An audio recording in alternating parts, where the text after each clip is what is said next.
Welcome friends, Rajasthani लोक channel पर आप सभी लोगों का स्वागत है। आज हम चित्तौड़गढ़ दुर्ग के बारे में चर्चा करने जा रहे हैं दोस्तों।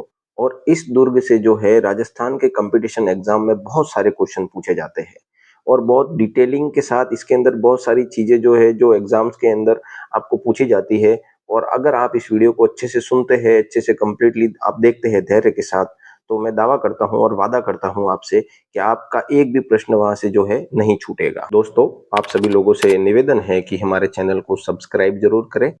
तो दोस्तों, चित्तौड़गढ़ दुर्ग जो है उसके निर्माण के बारे में अपने को दो संदर्भ मिलते हैं। पहला संदर्भ है वीर विनोद के अनुसार और उन्होंने बताया कि इसका निर्माण चित्रांगद मौर्य ने करवाया।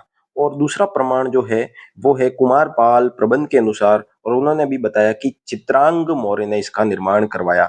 तो मौर्य वंश के शासक है, उन्होंने इस किले का जो है वो निर्माण करवाया।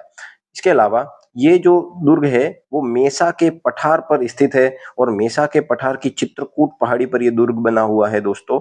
और जिसकी ऊंचाई जो है वो बताई जाती है 609 मीटर, समुद्र तल से इसकी ऊंचाई बताई जाती है। इसके अलावा ये जो है ये गंभीरी व बेड़च नदी के संगम पर ये दुर्ग स्थित है। तो ये भी प्रश्न कई बार पूछा गया है दोस्तों।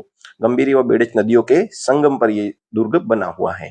आगे बढ़ते हैं दोस्तों, तो ये दुर्ग जो है वो गिरी श्रेणी का प्राचीनतम किला है।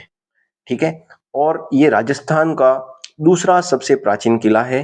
तो पहला जो है सबसे प्राचीन किला प्रथम है वो है भटनेर का किला। आगे बढ़ते हैं दोस्तों। अब 734 ईस्वी में यानी कि 8वीं शताब्दी में बप्पा रावल जो थे उन्होंने मान मोरी मौर्य को हराकर यहाँ पर गुहिल वंश की शासन शाखा की स्थापना की थी। ठीक है। और मान मोरी मौर्य जो है उन्होंने ही मान मोरी शिलालेख का निर्माण करवाया था। और उसके बारे में पूछा जाता है कि कर्नल जेम्स टोड जो है उसने किस शिलालेख को लंदन जाते समय समुद्र में फेंक दिया था। तो वही मान मोरी शिलालेख इसका आंसर हो जाएगा, जिसे कर्नल जेम्स टोड ने लंदन जाते समय समुद्र में फेंक दिया था दोस्तों। दोस्तों, मान मोरी शिलालेख जो है उससे अपने को दो तीन चीजें और पता चलती है कि एक तो अमृत मंथन और समुद्र मंथन तथा चित्तौड़ का जो अंतिम मौर्य शासक जो है वो मान मोरी मौर्य को ये शिलालेख बताता है। दोस्तों, चित्तौड़गढ़ दुर्ग का जो आकार है वो व्हेल मछली के समान है। ये कुछ फैक्ट्स मैं आपको बता रहा हूँ। इसके अलावा इसके इस दुर्ग की जो दीवार है उसकी लंबाई बताई जाती है 32 किलोमीटर, यानी कि 32 किलोमीटर इस दुर्ग की दीवार की लंबाई है। तो दोस्तों, आपको पता होना चाहिए कि कुंभलगढ़ दुर्ग जो है उसके बाद ये दूसरी सबसे लंबी दीवार वाला किला माना जाता है। इसके अलावा कुछ फैक्ट्स में और पे बात बता देता हूँ कि राजस्थान में क्षेत्रफल की दृष्टि से सबसे बड़ा किला जो है वो चित्तौड़गढ़ का दुर्ग माना जाता है। और राजस्थान का पहला वो सबसे बड़ा जो है ये लिविंग फोर्ट है। ठीक है दोस्तों, लिविंग फोर्ट मतलब जहां पर आज भी लोग बाग जो है रहते हैं, खेती वगैरह करते हैं। तो राजस्थान का दूसरा लिविंग फोर्ट जैसलमेर किला है। ठीक है। तो चित्तौड़गढ़ और जैसलमेर दोनों ही लिविंग फोर्ट में शामिल है। दोस्तों, इस दुर्ग के लिए एक कहावत कही जाती है कि गढ़ तो चित्तौड़गढ़ बाकी सब गढ़ैया है। तो इसकी तारीफ में ये कहावत कही जाती है। फिर ये जो दुर्ग है वो मध्यकाल जब दिल्ली सल्तनत और मुगल सत्ता थी तो उसमें दिल्ली से मालवा जाने वाले रास्ते में ये दुर्ग पड़ता था, इसलिए इसका जो है वो भौगोलिक क्षेत्र की दृष्टि से भी इसका बहुत महत्व रहा है दोस्तों, प्राचीन काल से ही। दोस्तों, इस दुर्ग में आज भी कृषि कार्य किए जाते हैं। मैंने अभी आपको बताया कि ये लिविंग फोर्ट है तो यहाँ पर कृषि कार्य आज भी किए जाते हैं। दोस्तों, इस दुर्ग के कुछ उपनाम है वो मैं आपको बता देता हूँ। तो पहला इसका उपनाम है राजस्थान का गौरव। दूसरा, सभी दुर्गों का सिरमौर या ताज। तीसरा, सभी दुर्गों का तीर्थ स्थल। और अगला चौथा, राजस्थान का दुर्गाधिराज या सभी दुर्गों का स्वामी इसे कहा जाता है। और आखिरी जो इसका उपनाम है इसे चित्रकूट किला भी कहा जाता। दोस्तों, राजस्थान में सर्वाधिक साकों वाला किला भी चित्तौड़गढ़ दुर्ग है। दोस्तों, आपको पता होना चाहिए कि चित्तौड़गढ़ दुर्ग पर 3 बार साके हुए हैं। तो इसके पहले साके की बात करें तो मेवाड़ का पहला साका सन 1303 ईस्वी में हुआ और उस समय शासक थे रावल रतन सिंह। और उनके ऊपर आक्रमण किया था अलाउद्दीन खिलजी ने। तो दोस्तों, इस साके में रावल रतन सिंह जी का केसरिया हुआ था और रानी पद्मिनी ने जौहर किया था। और यहाँ पर अलाउद्दीन खिलजी जो है वो विजयी रहा। उसके बाद उसने इस दुर्ग का नाम बदल कर अपने पुत्र के नाम खिज्र खां के नाम पर इस दुर्ग का नाम खिजराबाद रख दिया। और इसका जो प्रमाण है वो अपने को ढाई बी पीर की दरगाह का शिलालेख है, वहां से इसका प्रमाण मिलता है। दोस्तों, मेवाड़ का जो दूसरा शाखा है वो सन 1534-35 ईस्वी में हुआ और उस समय शासक थे राणा विक्रमादित्य और राणा उदय सिंह। लेकिन दोस्तों, उनकी माताजी रानी कर्मावती ने उनको ननिहाल बूंदी भेज दिया था उनकी रक्षा के लिए, और साथ ही उन्होंने सहायता के लिए हुमायूं को राखी भी भेजी थी। तो ये भी कई बार पूछा जाता है कि रानी कर्मावती ने जो है वो सहायता के लिए हुमायूं को राखी भेजी थी, तो ये कब भेजी थी? तो दोस्तों, आपको ध्यान रखना है कि दूसरे साके के समय। तो दोस्तों, जब राणा विक्रमादित्य और राणा उदय सिंह को बूंदी भेज दिया, तो यहाँ पर बहादुर शाह का जो अटैक था उसका सामना किया था बाघ सिंह ने। और बाघ सिंह जो थे वो देवलिया प्रतापगढ़ के थे और उनका यहाँ पर केसरिया हुआ था। बहादुर शाह जो है वो इस अटैक में विजयी रहा और बहादुर शाह गुजरात के थे। उसके बाद जो रानी कर्मावती है उन्होंने जौहर कर लिया था।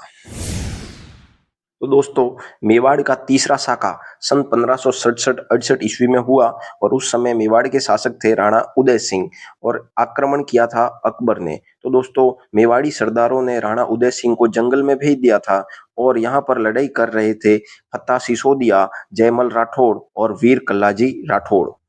युद्ध करते समय दोस्तों, इन तीनों का केसरिया हुआ और फत्ता सिसोदिया की पत्नी फूल कुंवर ने जौहर किया दोस्तों। अकबर इस युद्ध में विजयी रहा और उसने जो है फत्ता सिसोदिया व जयमल राठौड़ की गजारूढ़ मूर्तियां आगरा में बनवाई। उसके बाद दोस्तों, आपको एक बात ध्यान रखनी है कि वीर कल्लाजी राठौड़ है, इनके दो उपनाम आपको याद रखने हैं। इन्हें चार हाथों वाला लोक देवता भी कहते हैं और इन्हें शेषनाग का अवतार भी कहते हैं। दोस्तों, चित्तौड़गढ़ दुर्ग में कुछ महल बने हुए हैं, तो उन महलों के नाम आपको याद रखने हैं। तो दोस्तों, रतन महल, पद्मिनी महल, गौरा बादल महल, कुंबा महल, मीरा या कुंवर पद के महल, नवलखा भंडार या नो कोठा भंडार, ये बनवीर द्वारा निर्मित है दोस्तों। और फतेह प्रकाश महल जो कि फतेह सिंह जी द्वारा निर्मित है। दोस्तों, चित्तौड़गढ़ दुर्ग में बहुत सारे धार्मिक स्थल भी मौजूद है। उनमें से कुछ धार्मिक स्थलों के मैं नाम बोल रहा हूँ जो इम्पोर्टेंट है। एक है सतबीस देवरी, जो दोस्तों 27 जैन मंदिरों का समूह है सतबीस देवरी। अगला जो है वो है बाण माता का मंदिर। तो दोस्तों, मेवाड़ के जो गुहिल या सिसोदिया राजवंश है उनकी कुल देवी मानी जाती है बाण माता। अगला जो मंदिर है दोस्तों वो है तुलजा भवानी का मंदिर, जो है वो बनवीर ने निर्मित किया था। और तुलजा भवानी जो है दोस्तों वो छत्रपति शिवाजी महाराज की जो भी है कुलदेवी रही है। ठीक है दोस्तों, अगला जो मंदिर है वो है समिदेश्वर मंदिर। दोस्तों, इसका निर्माण जो है वो परमार राजा भोज ने करवाया था और इसका अन्य नाम जो है वो त्रिभुवन नारायण मंदिर भी इसे कहा जाता है दोस्तों। और समिदेश्वर महादेव मंदिर जो है ये महादेव भगवान शिव को समर्पित मंदिर है और इसका पुनर्निर्माण जो है वो राणा मोकल ने करवाया और इसलिए इसको मोकल जी का मंदिर भी कहा जाता है। दोस्तों, ये शिव को समर्पित मंदिर है और ये नागर शैली में बना हुआ मंदिर है। दोस्तों, कुंभ श्याम मंदिर भी यहाँ मौजूद है जिसका निर्माण राणा कुंभा ने करवाया और इसको वैष्णव मंदिर और गुलाब मंदिर के नाम से भी जानते हैं। दोस्तों, कुंभ श्याम मंदिर में मीरा मंदिर का निर्माण जो है वो राणा सांगा ने करवाया। जानते हैं आप भी कि मीरा जो है वो राणा सांगा की बहू थी, तो राणा सांगा ने अपनी बहू रानी के लिए मीरा मंदिर का निर्माण करवाया। और वहीं पर सामने संत रैदास जी की छतरी भी स्थित है दोस्तों, ये भी इंपॉर्टेंट है, और जिसका निर्माण झाली रानी रत्ना देवी ने करवाया। दोस्तों, अगला है श्रृंगार चवरी। दोस्तों, श्रृंगार चवरी का निर्माण राणा कुंभा ने करवाया और इसका जो वास्तुकार था वो था वेलका भंडारकर। श्रृंगार चवरी राणा कुंभा ने अपनी पुत्री रमाबाई और उसका नाम बागेश्वरी था, उनके उनकी शादी के समय इस मंदिर का निर्माण करवाया, इसलिए इसका नाम श्रृंगार चवरी रखा गया दोस्तों। और वर्तमान में ये जैन मंदिर के रूप में स्थित है। साथ ही सूर्य मंदिर भी यहाँ पर मौजूद है। तो दोस्तों, राजस्थान का सबसे प्राचीनतम सूर्य मंदिर इसे माना जाता है दोस्तों, और इसको बाद में परमार राजा भोज ने कालिका माता मंदिर के रूप में इसको बदल दिया था। तो ये बात भी आपको ध्यान रखनी है। यहाँ पर दोस्तों नीलकंठ महादेव मंदिर है और कुकड़ेश्वर महादेव मंदिर भी स्थित है। इस दुर्ग में मौजूद बावड़ियों की बात करें और हवेलियों की बात करें तो दोस्तों बावड़िया जो है उसमें प्रमुख है घी तेल की बावड़ी, खातन बावड़ी, रत्नेश्वर तालाब, कुंभ सागर तालाब, गोमुख झरना और हाथी कुंड दोस्तों। और हवेलियों की बात करें दोस्तों, तो फत्ता सिसोदिया हवेली यहाँ पर मौजूद है, जयमल राठौड़ हवेली यहाँ पर मौजूद है और भामा शाह की हवेली भी यहाँ पर मौजूद है। अब विशेष चीजों के बारे में और बात करें तो यहाँ पर स्तंभों की बात करें तो यहाँ पर जैन कीर्ति स्तंभ मौजूद है दोस्तों।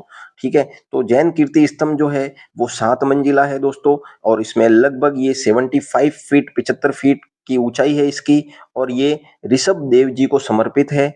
और इसका निर्माण जो है वो बागेरवाल जिजाक जैन ने करवाया दोस्तों। अगला है विजय स्तंभ।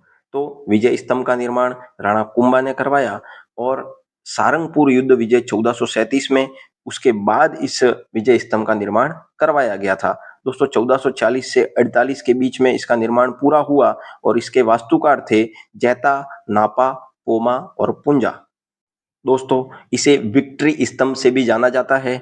इस विजय स्तंभ में 157 सीढ़ियां है, और दोस्तों ये 9 मंजिला इमारत है। इन 9 मंजिला इमारतों में से जो पहली मंजिल है उसे विष्णु जी को समर्पित किया गया है, और उपेंद्र नाथ डे ने इसे विष्णु ध्वज भी कहा है दोस्तों।